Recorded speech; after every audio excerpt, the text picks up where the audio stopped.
Alright guys, I am not making a casserole this week for meal prep because it is so hot in Florida. I want a cold breakfast. So I have some boiled eggs here, and then I put sriracha on them, and it's really good. So you could use salt and pepper and sriracha, or just sriracha. So I have sriracha boiled eggs, I have blueberries, and then I cut up strawberries and cantaloupe for a snack and my breakfast. So I'll kind of use it for both. So I'm also going to be having some avocado toast with this sprouted powered bread, and I will cut up an avocado and smush that onto this. You also could put like a boiled egg on top for some extra protein. So this will be my breakfast for a few days just because it's so hot and I want something different. So I just wanted to make sure I showed you guys that. Okay, and then for snacks, I'll still be eating fruit. I have some oranges, and then like you already saw for breakfast, eating that fruit for a snack as well. And then I'm also going to be eating these Good Thins rice crackers. These are the Simply Salt. I'll be eating it with the creamy Swiss, and this is light. So this is a really good low point snack that I will be having throughout the week.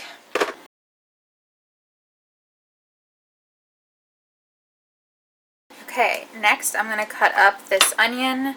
This is what I have left of a leftover onion.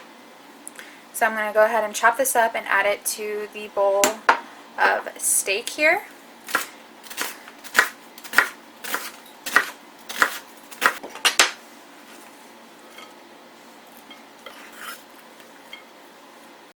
Next I'm going to cut up this lime in half. I'm going to add the juice of one lime to this. Darn, I really need one of those little juice squeezers.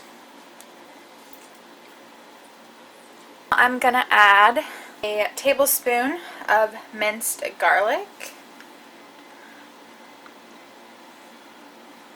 I love garlic. Alright, next I'm going to add 3 tablespoons of soy sauce. This is the less sodium soy sauce I'll be using.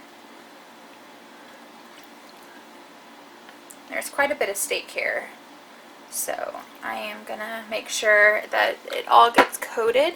Alright, next I'm going to be adding some sesame seed oil.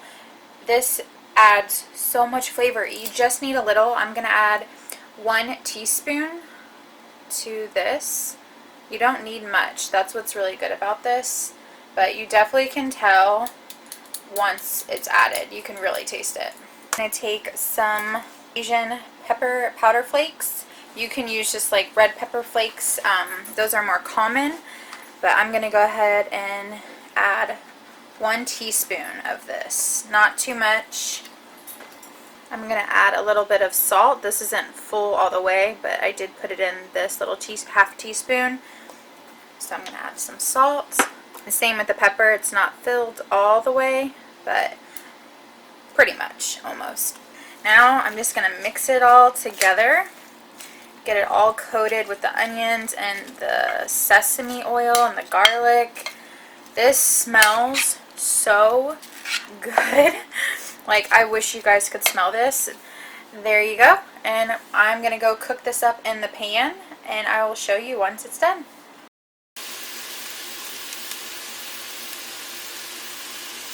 I am going to add a little bit of this ginger paste. I forgot to go ahead and add this. I have some here, so I'm just going to add it in as a tablespoon. And I'm going to go ahead and just let this cook. And you want to cook this really good. This isn't really tender steak as is, so you want it to get really crispy and cooked and have like caramelization on the edges. So you are going to cook this quite a bit so that you can get to that texture and that crispiness. It's done. See how like crispy and caramelized it is? This is what you want. Oh my gosh, this looks so good.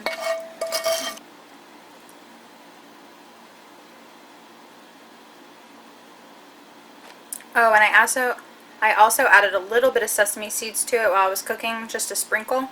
So that's optional, of course. There we go. One of the proteins is done. Okay guys, for the taco chicken, you will just need some chicken breast, boneless, skinless. I'm going to be using chicken breast tenderloins for this. And you'll need a casserole dish. You'll also need a can of mild diced tomatoes with green chilies. This is like the Rotel brand. Some mild Taco Bell sauce. I have a cup of corn and a whole can of black beans in this bowl. So you'll need corn and black beans. 1 cup of diced onions. If you don't like as many onions, you can definitely subtract to this. I have 1 fresh Roma tomato, because I like a lot of tomato in mine. I have half of a lime. And then for seasoning, you're going to need some garlic powder and salt and pepper. So I'm going to go ahead and spray my bottom of my casserole dish. I'm going to add some black pepper and salt.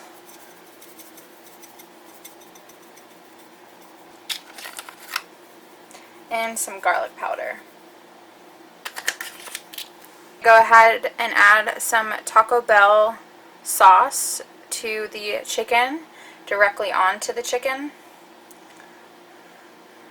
And we'll probably use about 2 tablespoons of that. And we'll be adding more, but directly to the chicken, just add 2 tablespoons. Then go ahead and add your black beans and corn.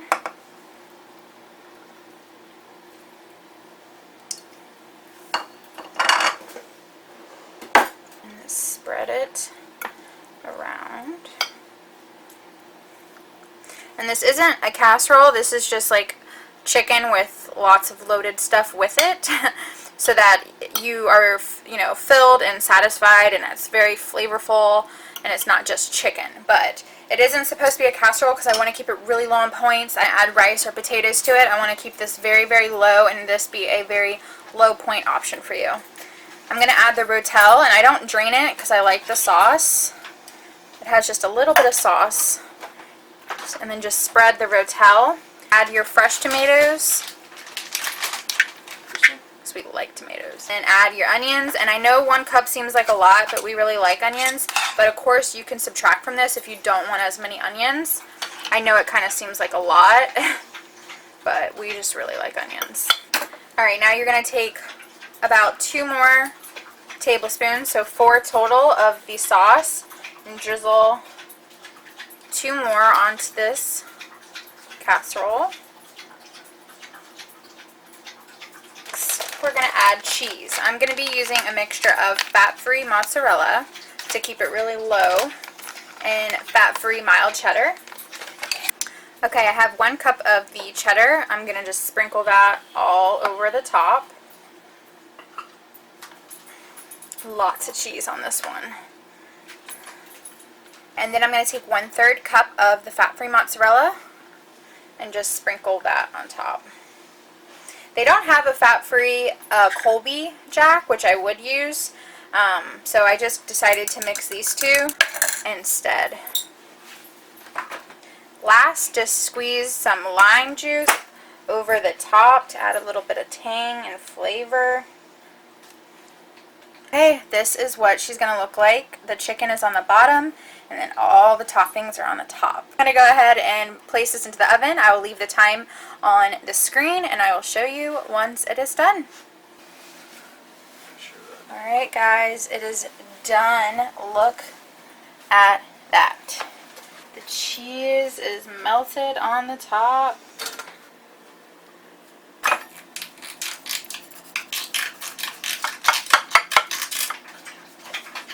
You will have quite a bit of liquid, but once you dish it out, you can just, it's fine, just leave the liquid. Here's a 1 container of what it looks like. So I am going to make a meatloaf. We have 2 packets of 93.7 lean ground beef, so that comes out to be 32 ounces. Thank you for the seasonings, Joey. No problem. 1/4 cup of the sugar-free barbecue sauce. We have 1/8 cup of breadcrumbs. I have an egg, 1 egg. And then I have here probably like a 1/2 cup of diced red onions. For seasonings, we're going to be using garlic powder, we're going to be using salt and pepper. For the first thing I'm going to do is add the barbecue sauce into the mixture. We will be adding more on top once we have it all together. We'll probably add 2 more tablespoons. So I do want to let you guys know that. But for just the meat mixture, add the 1/4 cup. Okay. You're going to add breadcrumbs. Joey's going to mix it up for me because y'all already know I don't like touching this kind of stuff. Add the onions. And I have nails on, so like it gets, you know, stuck in your nails. It's gross. Really, Joey? Every last bit counts, I guess. Yeah. Yeah. And I'm going to add the egg. Oh, fail. I'm going to add 1 full teaspoon of garlic powder because this is 32 ounces of meat. So I'm going to add 1/2 teaspoon of black pepper and 1/2 teaspoon of salt. And of course, you can add or subtract any of this stuff to how you like it. There we go. And then now Joey is going to mix it all up. Okay, here is the finished meatloaf in this dish. We are going to be adding more barbecue sauce once it's like halfway cooked because it just liquefies so much. We like it at like kind of more in between. Alright, so I'm going to leave the time on the screen and go pop this into the oven. Alright guys, our barbecue meatloaf is done. It looks so good. It kind of looks like a football because the dish that we used. So this meatloaf will be for dinner, and I will have this with some frozen mixed vegetables, sugar-free barbecue meatloaf. It smells and looks delicious.